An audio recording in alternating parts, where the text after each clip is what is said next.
우리는 5번에 걸쳐서 다윗의 시편 23편을 한 절 한 절 깊이 묵상해 왔습니다.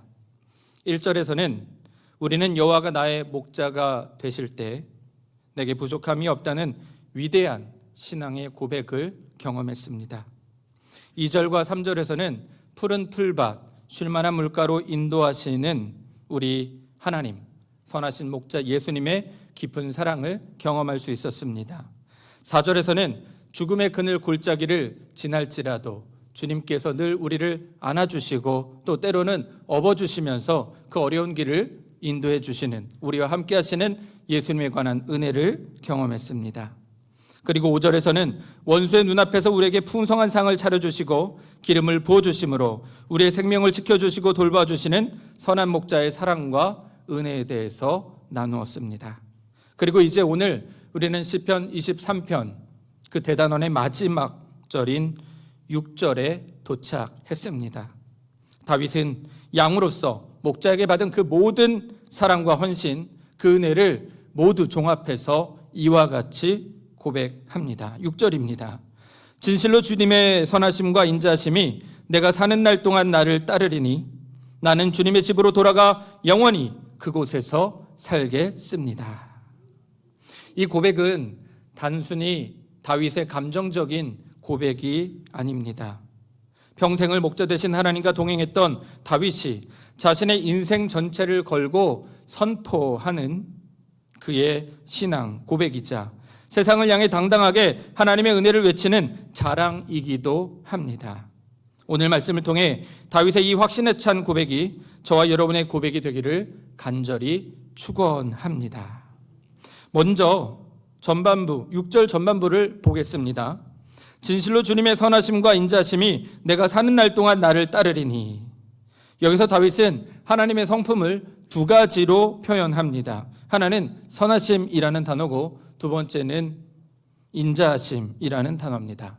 선하심은 히브리어로 토브라는 단어인데요, 이 단어는 창세기 1장에 하나님께서 세상을 창조하신 다음에 늘 하셨던 말씀, 하나님 보시기에 좋았더라, 그 좋았더라라는 단어가 바로 이 히브리어 토브라는 단어입니다.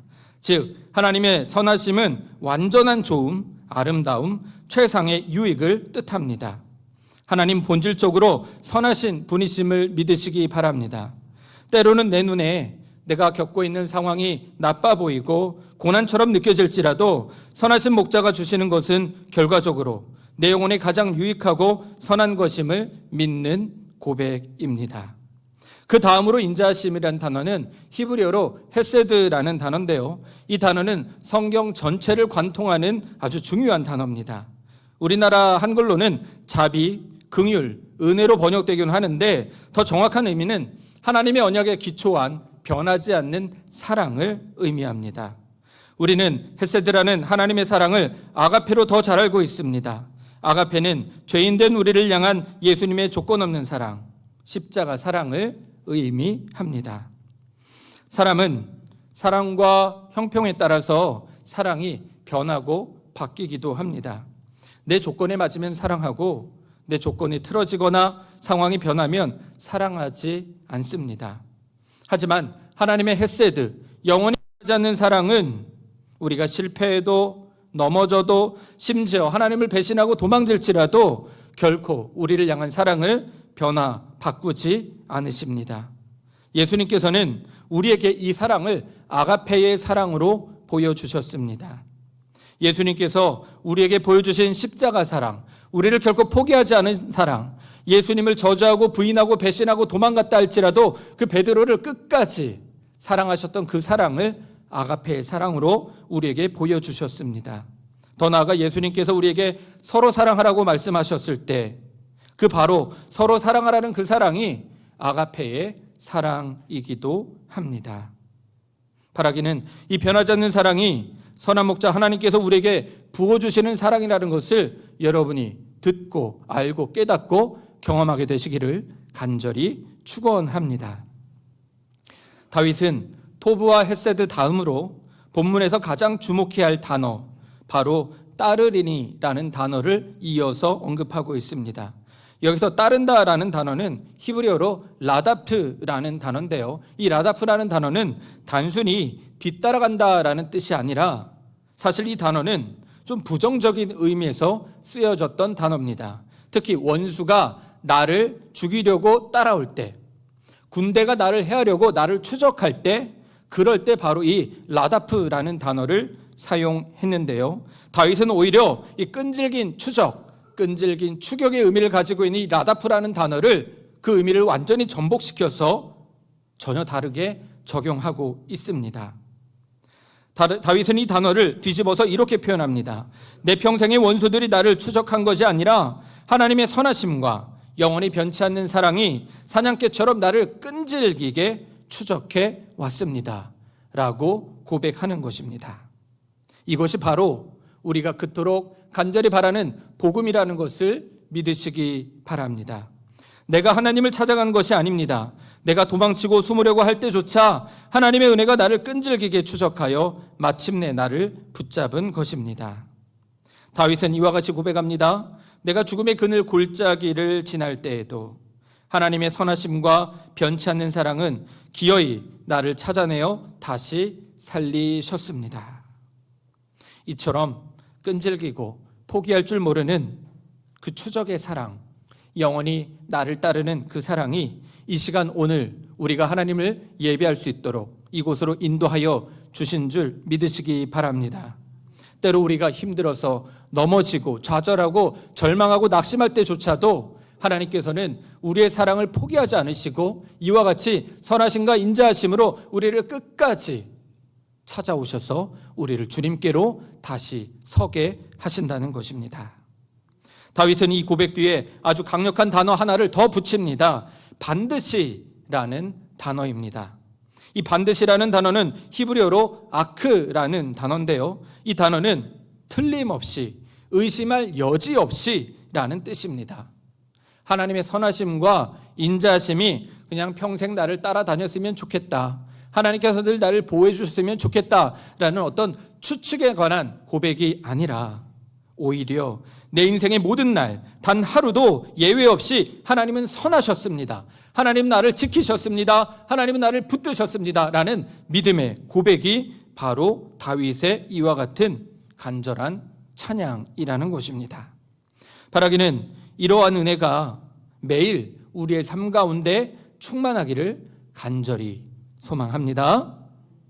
그런데요, 이 시간 여러분에게 좀 도전적인 질문을 하나 드리고 싶습니다. 우리는 다윗처럼 우리 인생의 어두운 밤에도 주님의 선하심과 변치 않는 사랑이 반드시 나를 따르고 있습니다 라고 고백할 수 있을까요? 일이 순조롭게 풀릴 때, 자녀들이 건강할 때, 또 물질적으로도 부족함이 없을 때 누구나 하나님은 나에게 좋은 분이십니다. 하나님이 나를 사랑하십니다. 하나님이 나를 지켜 보호하십니다 라고 고백할 수 있습니다.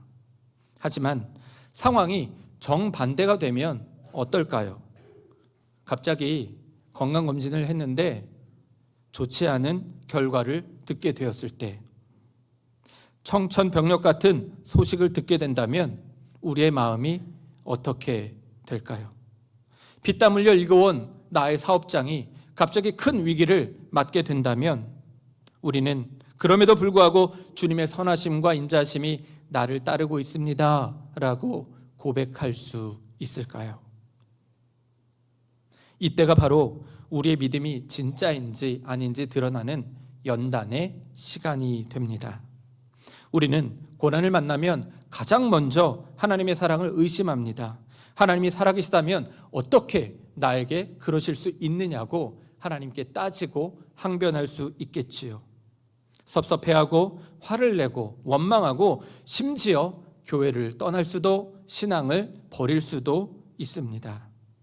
하지만 기억하시기 바랍니다.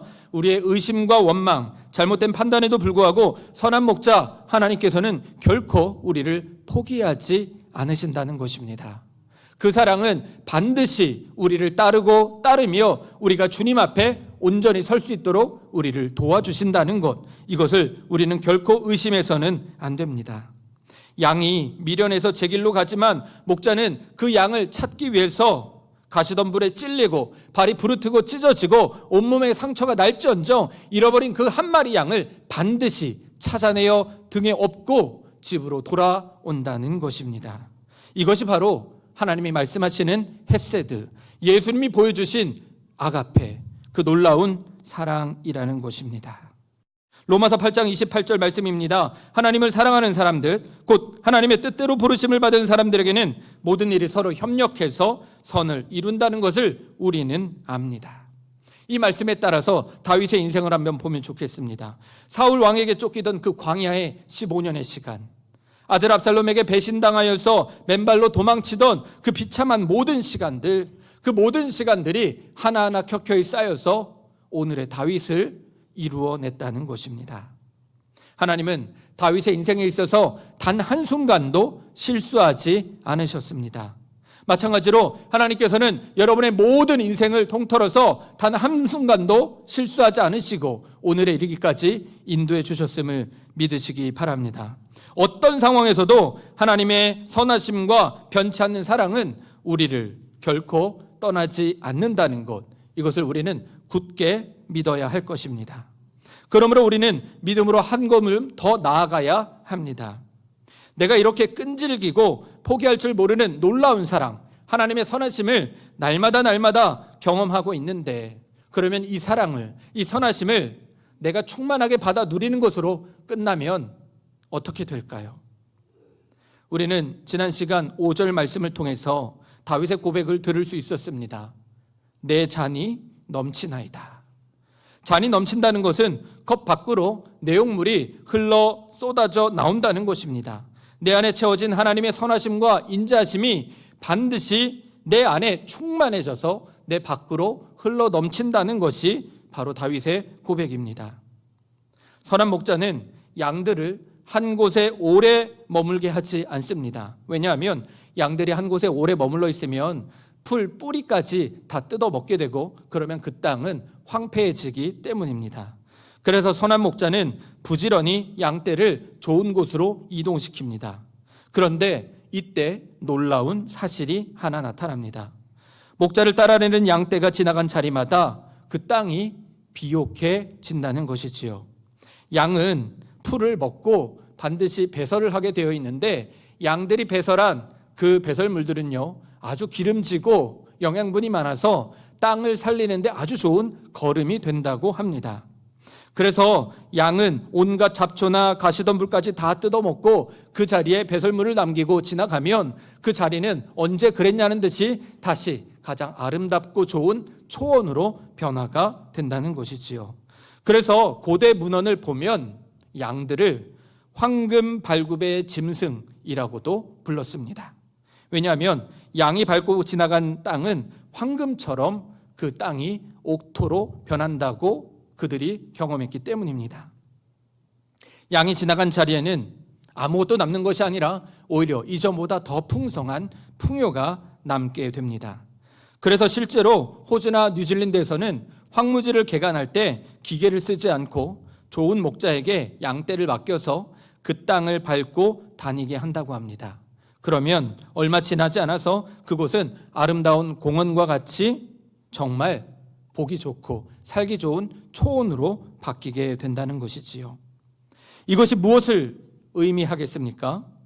목자의 선하심과 인자하심이 양들에게 전해졌고 양들은 목자의 선하심과 인자하심을 통해서 그들이 지나간 자리마다 그 선하심과 인자하심을 남기고 지나간다는 것입니다. 사랑하는 성도 여러분, 기억하시기 바랍니다. 우리도 선한 목자 예수님의 양들이라는 것입니다. 우리도 양들입니다. 그렇다면 우리가 밟고 지나간 자리, 우리가 머물다가 떠난 자리에는 무엇이 남아야 하겠습니까? 바라기는 우리가 가는 곳마다, 우리가 앉아있는 자리마다 주님의 선하심과 인자하심이 남길 소망합니다. 우리는 선한 목자 예수님의 양들이기 때문입니다. 만약에 우리가 머물렀던 자리, 우리가 지나갔던 자리에 예수님의 선하심과 인자심이 아니라 상처와 다툼, 황폐함이 남는다면 어떻겠습니까? 우리 장애교회 성도님들이 머무는 자리에 예수님의 사랑이 가득 남아 있어야 하는데 우리가 가는 곳곳마다 불평이 일어나고 비판이 일어나고 미움이 생긴다면 과연 우리는 예수님의 선하심과 인자심을 누리는 주님의 양들이라 할 수 있을까요? 바라기는 여러분이 머문 모든 자리에 예수님의 사랑이, 예수님의 향기가 남기를 간절히 축원합니다. 한 권사님의 가정의 이야기를 들었습니다. 지방에 친구분이 서울에 볼 일이 있어서 올라왔다가 이 한 권사님 댁에서 하루 신세를 지내게 되었다고 합니다. 오랜만에 만난 친구 두 분은 이야기 보따리를 풀고 밤새도록 정겹게 이야기를 나누었다고 합니다. 그리고 그 다음 날 양 권사님은 친구를 서울역까지 배웅을 해드렸습니다. 그런데 서울역에 도착해서 기차를 타려던 친구가 갑자기 아차! 하고 생각을 하게 된 것입니다. 왜냐 봤더니 자기가 아끼는 모자를 친구 집에 놓고 왔다고 생각한 것입니다. 그래서 얼른 한 권사님은 급히 딸에게 전화를 걸었습니다. 얘야, 내 친구가 모자를 두고 갔는데 거실이나 방 좀 찾아봐 줄 수 있겠니? 라고 부탁을 했습니다. 전화를 끊고 이 따님은 온 집안을 샅샅이 뒤졌습니다. 소파 밑에도 보고 침대 위, 현관, 이 방 저 방 아무리 찾아보았는데도 모자가 없는 것입니다. 그래서 다시 어머니에게 전화를 걸었습니다. 그리고 어머니에게 이렇게 말했다고 합니다. 어머니, 아무리 찾아도 모자는 없네요. 어머니 친구분이 우리 집에 남기고 간 것은 예수님 사랑밖에는 없는 것 같아요. 그분이 다녀가시니까 우리 집 구석구석에 예수님의 향기가, 찬양이 가득한 것 같습니다. 이 모자를 잃어버린 친구는 이 친구 딸의 말을 듣고 비록 아끼는 모자를 잊어버렸지만 그 딸의 말에 모든 아쉬움들이 사라졌다고 합니다. 얼마나 아름다운 이야기입니까?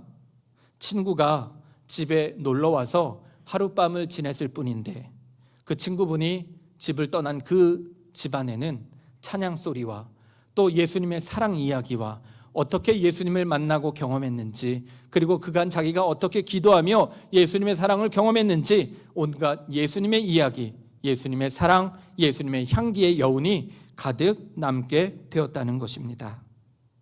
그렇게 친구분은 예수님의 사랑을 친구 집에 가득 남겼다는 것이지요. 그분이 머물다 간 자리가 바로 예수님 사랑의 자리가 된 것입니다. 오늘 이 시간 나와 함께 하시며 나를 바라보시는 예수님께서는 나에 대해서 어떻게 생각하실까요? 내가 다녀간 속회 모임, 내가 일하는 직장, 내가 머무는 가정, 그곳에 우리는 무엇을 남기며 지나가고 있습니까? 아, 김 권사님은 정말 예수님 같은 분이죠. 아, 최 집사님을 만나면 정말 내 마음이 늘 따뜻해져. 아, 우리 교회 장로님은 나를 만날 때마다 항상 기도 제목을 물어보셔. 우리는 이와 같은 기쁨의 흔적을 남깁니까? 아니면 다른 사람의 마음을 슬프게 하는 슬픔의 흔적을 남깁니까? 나는 축복을 남깁니까? 아니면 비판을 남깁니까? 우리는 말씀 앞에서 이 질문을 정말 진지하고 솔직하게 비춰볼 수 있어야 합니다. 제 개인적인 이야기를 하나 해드리려고 합니다. 양해하고 들어주시면 좋겠습니다.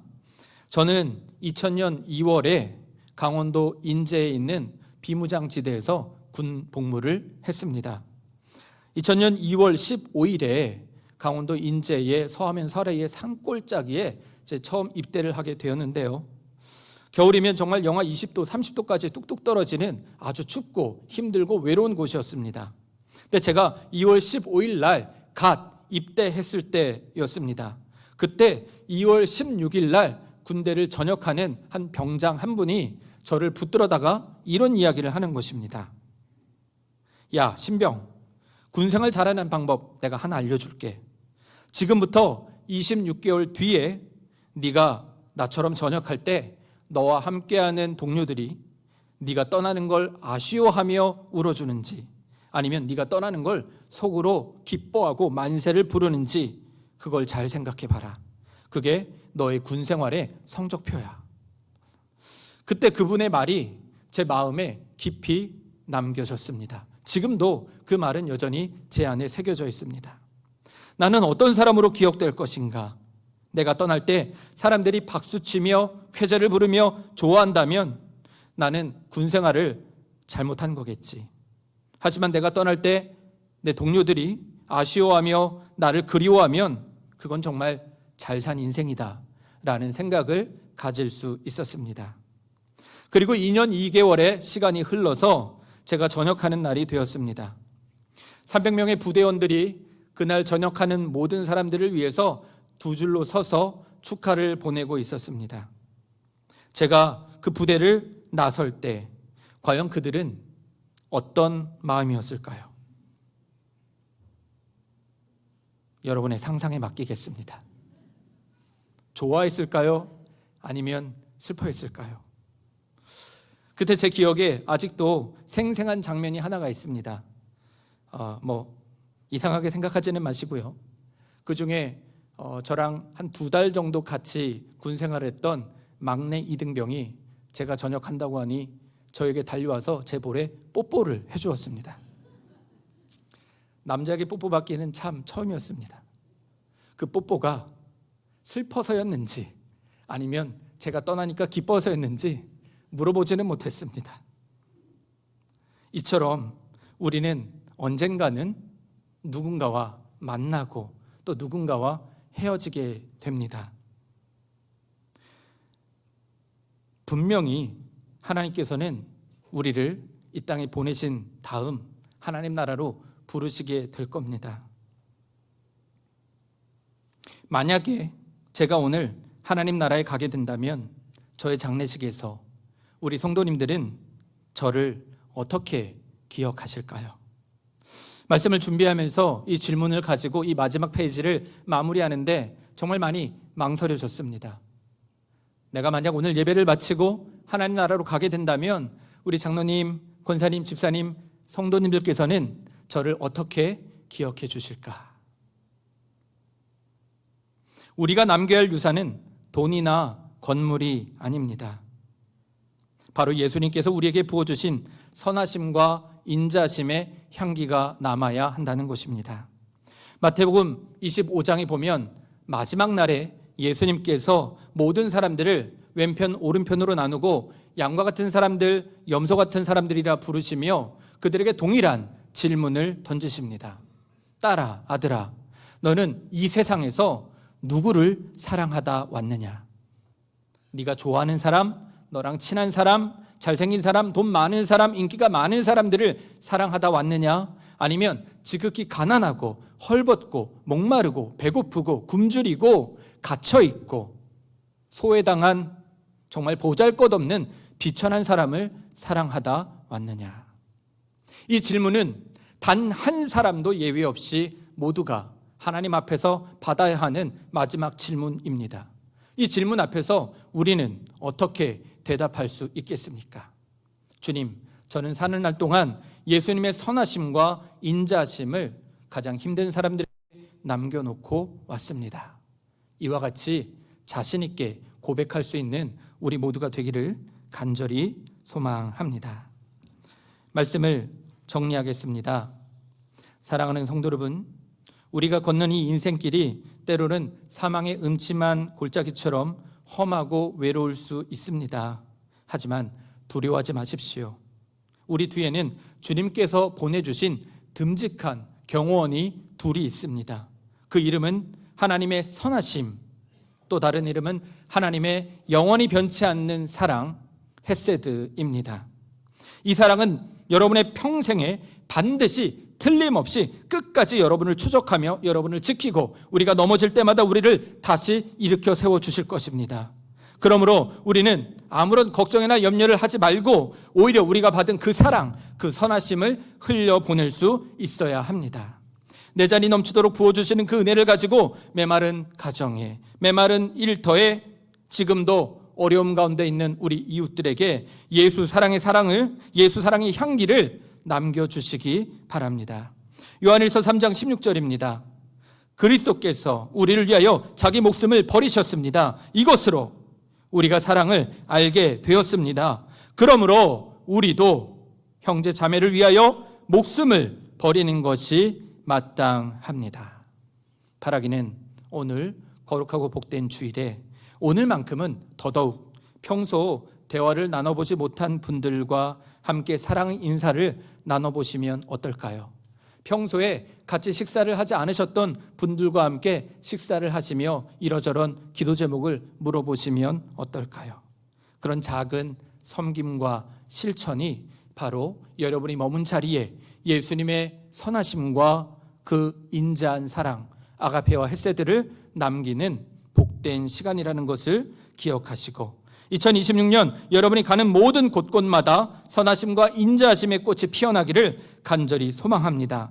그래서 예수님 사랑으로 충만한 자녀로 살다가 마침내 여호와의 집에 영원히 거하는 우리 장애교회 모든 성도님들이 되시기를 주님의 이름으로 간절히 축원합니다. 기도하겠습니다. 복되신 주님, 우리에게 날마다 사랑과 은혜를 베풀어 주셔서 감사합니다. 하나님, 그 사랑으로 말미암아 늘 언제나 주님과 동행하게 하여 주시고 우리가 머문 모든 자리에 선하심과 인자하심이 향기롭게 남아있게 하여 주시옵소서. 주님께 모든 감사 영광을 올려드리며 예수님의 이름으로 기도합니다. 아멘.